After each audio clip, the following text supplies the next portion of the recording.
Hollywood. It's the Championship Gaming Invitational, only on DirecTV.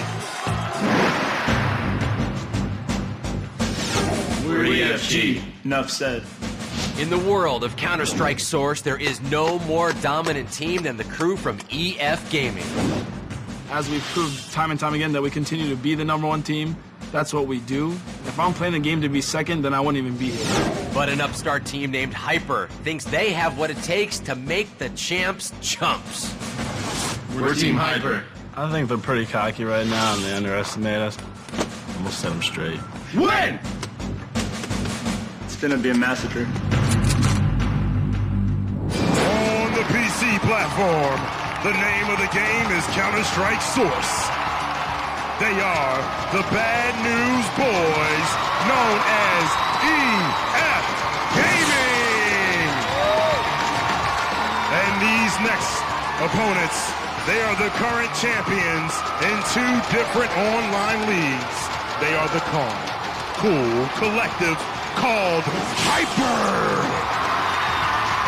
For those of you not familiar with Counter-Strike Source, let's give you a little lay of the lands with the Best Buy game description. Counter-Strike is a team-based first-person shooter, rated M for mature. It boils down to a 5-man terrorist team, the bearded guys, attempting to plant and detonate a bomb against a 5-man counter-terrorist team, wearing helmets, that's attempting to stop them. The game is split into 2 halves consisting of 9 rounds, each lasting 80 seconds.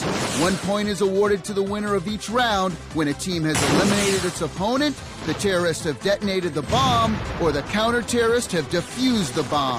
After the half, teams will switch roles from terrorists to counter-terrorists. The first team to score 10 points wins the game and $50,000.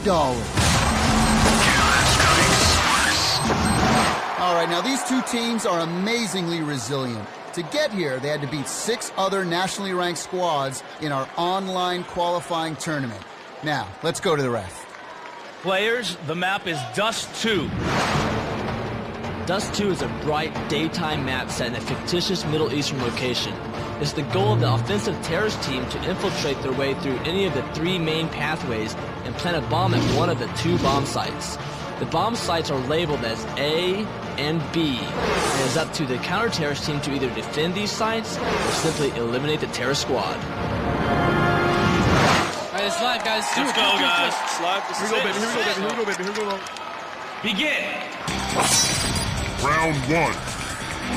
Here we go with EF Gaming and red as the counter-terrorists and Hyper in blue as the terrorist team. Hyper rushes into A, 4 men strong, but here are 2 members of EF Gaming defenders ready to cut him down. There's 1 kill, a 2nd frag, and a 3rd one in the pit. Can this 4th Hyper member extract his revenge? Let's find out.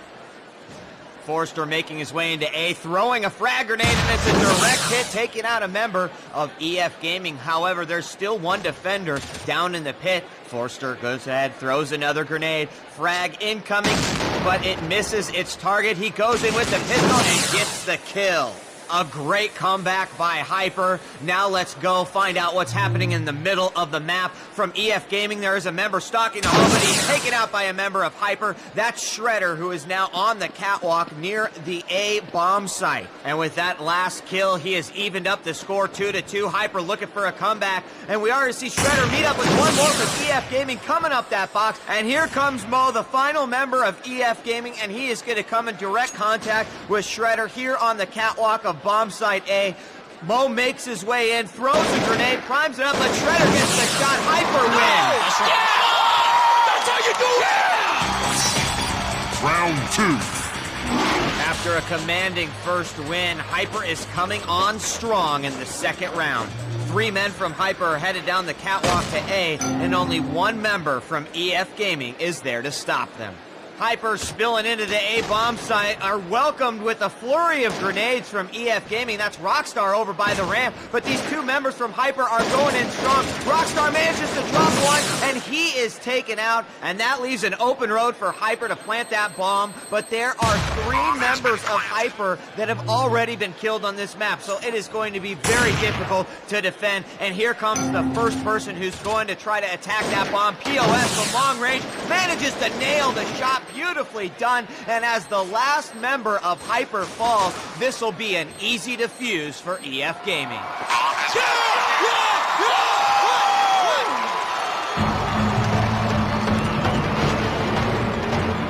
Let's jump forward a bit. Despite having the tactical advantage as a terrorist team, Hyper began the struggle, dropping 3 straight rounds due to bad strategy and some excellent sniping from EF Gaming. Yeah, Tommy, I mean, the guys from Hyper were just playing really bad, and they really losing their grip there for a while. They were trailing 4-1 as a terrorist, which is a very horrible start, but they really started to pull it together. Had some great teamwork, some nice coordinated attacks together, and Shredder hid behind this box and took out this one opponent to really get their team back in the game. Regroup, come on! Pretty much the same story in the next 2 rounds, with Hyper executing their strategy much better. And when one lonely EF gamer tried to crash their party in round 7, he was scratched off the guest list permanently. Good job, Joe! Communicate better, please. So after 8 rounds, Hyper has clawed their way back to a 4-4 tie. Let's go to Marcus with the call. Round 9. The game's all tied up in this round leading to the half, and Hyper is preparing for a B bomb site assault. Now, while 4 men go into the B bomb site, 1 stays back to cover the flank. And here's an aerial view of the B bomb site right now on the top half of your screen. EF Gaming in red, desperately trying to make their way in, as Hyper did easily get the bomb down. But Forster coming in from the flank takes down 1 member from EF Gaming. He thinks there might be another, and there is. He goes for the shot, he nails it. And Rockstar, the last man standing for EF Gaming, goes 1 versus 1 with Forster, and he takes him out. But the damage has already been done. Hyper going after the kill. Headshot. Hyper wins the round. Nice! Why aren't you talking now, Mo? All right, 5-4. And with that, Team Hyper marches into halftime with a 5-4 lead. When we come back, it's DOA time. Offbeat Ninja and Master have already moved on, and there are 2 more slots to fill. Who will have the fastest fingers? Plus, it's the second half of the $50,000 Counter-Strike Source Showdown, and the momentum is up for grabs. It's the CGI 07, only on DirecTV, my pretty ninjas.